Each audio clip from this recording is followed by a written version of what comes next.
ဆရာမကလည်းသမီးနဲ့တွေ့ရတဲ့အတွက်အများကြီးပျော်ရွှင်ဝမ်းမြောက်ပါတယ်နောက်အခုသမီးကိုဆရာမကလည်းနှုတ်ဆက်တဲ့အနေနဲ့စကားလက်ဆောင်လေးနည်းနည်းပါပါမယ်သမီးဟုတ်ကဲ့ပါရှင်သမီးပေါ့နော်သမီးအခုဒီရုံးဒီဘဝမှာဘယ်လိုပဲမပြေစုံမှုတွေအရင်တုန်းကကြုံခဲ့သည်ဖြစ်စေပေါ့နော်ဟိုတခါလေကျတော့ဟိုလူဘဝမှာသမီးဟိုနံပါတ်1ဖြစ်မှာရမဟုတ်ဘူးပေါ့နော်တခါလေကျတော့လေမပြေစုံမှုမှာလည်းအလှတရားလေးတွေရှိတတ်တယ်ပေါ့ဥမာတခါလေကျကိုမိသားစုကမပြေစုံတဲ့အတွက်ကိုမိသားစုရဲ့တွန်းအားကြောင့်ကိုစူးစမ်းဖြစ်တယ်ဆိုလို့ရှိရင်လည်းဒါဒီအလှတရားလေးတွေပေါ့နော်ခုနအားလုံးမိသားစုမှာအားလုံးပြေစုံနေတဲ့အားလုံးသမင်းစပွဲမှာဟင်းနေရလဲအပြည့်စုံရှိနေတယ်ဆိုရင်တယောက်ကိုတယောက်အနစ်နာခံနေဆိုတာလေးကတိတ်မရှိဘူးပေါ့နော်ဒါပေမဲ့မိသားစုကဥမာ9ယောက်ရှိမယ်ဟင်းကတရုံးပဲရှိမယ်ဆိုတယောက်ကသူစားပါငါစားပါဆိုပြီးတော့အနစ်နာခံနေဆိုရင်ဒီအနစ်နာခံတဲ့အလားတရားလေးတွေက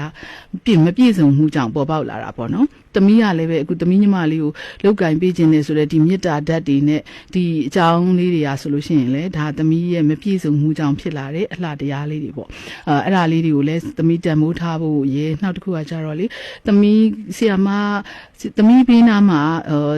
ဆီယာမတဲ့ပို့ပြီးတော့အသိဉာဏ်ရှိတဲ့ဆရာတော်ကြီးတွေလည်းရှိမှာပါသမီးကိုအဆုံးမပေးမဲ့ဆရာမတွေလည်းအများကြီးရှိမှာပါသမီးကိုယ်တိုင်ကလည်းဒီတရားဓမ္မနဲ့ပျော်မွေးတဲ့အတွက်ဆရာမကအထွေထူးသမီးကိုဆုံးမစကားတို့လမ်းညွှန်စကားတို့ပြောဖို့တော့လူမယ်မထင်ပါဘူးသမီးရဲ့ဒါပေမဲ့စကားလက်ဆောင်အလေးပဲစကားလက်ဆောင်အနေနဲ့ပဲပြောချင်တာပါအခုအချိန်မှာသမီးဘေးနားမှာလူတွေအများကြီးဝိုင်းနေလိမ့်မယ်ပေါ့နော်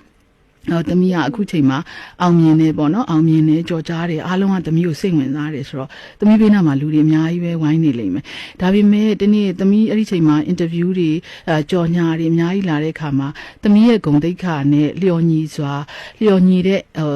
အင်တာဗျူးတွေကြော်ညာတွေကိုပဲသမီးလက်ခံမှုတတိလေးထားပေးပါနော်ဘာလို့ဆိုတော့သမီးကဂုဏ်သိက္ခာရှိတဲ့မိန်းကလေးတစ်ယောက်ဖြစ်တယ်ဒါကြောင့်မလို့သမီးရဲ့ဂုဏ်သိက္ခာကိုထိမ့်သိမ်းတဲ့အနေနဲ့သမီးဒါလေးတွေကိုဆင်ကျင်ပြီးတော့လက်ခံဖို့ရနောက်တနေ့နေ့တစ်ချိန်ချင်းကြလို့ကိုဘေးနားမှာလူအုပ်ကြီးမရှိတော့တဲ့အချိန်ကြရင်ကိုယ့်ရဲ့ဉာဏ်ပညာကိုယ့်ရဲ့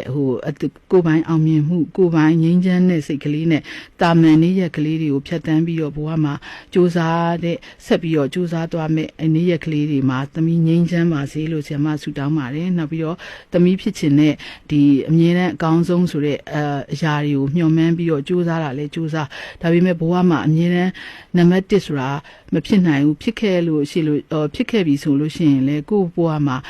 အေးငြိမ်းတဲ့စိတ်ကလေးဖြစ်နိုင်အောင်လို့သမီးစူးစမ်းပေးပါတကယ်လို့နံပါတ်1မဖြစ်ဘူးဆိုရင်လည်းအဲ့ဒါလေးကိုလက်ခံပြီးတော့သမီးငြိမ်းချမ်းအောင်နေတတ်ဖို့ဆရာမအဲ့ဒါလေးကိုသမီးကိုမေတ္တာလက်ဆောင်စကားပါချင်ပါတယ်နှောက်ရက်တွေကြားလို့ရှိရင်လည်းသမီးကိုဆရာမ private ဆက်သွယ်ပါမယ်ဆက်သွယ်ပြီးတော့သမီးဖတ်ဖို့စာအုပ်ကလေးတွေလည်းဆရာမပို့ပေးပါအောင်မယ်နော်သမီးဟုတ်ကဲ့ပါရှင်နော်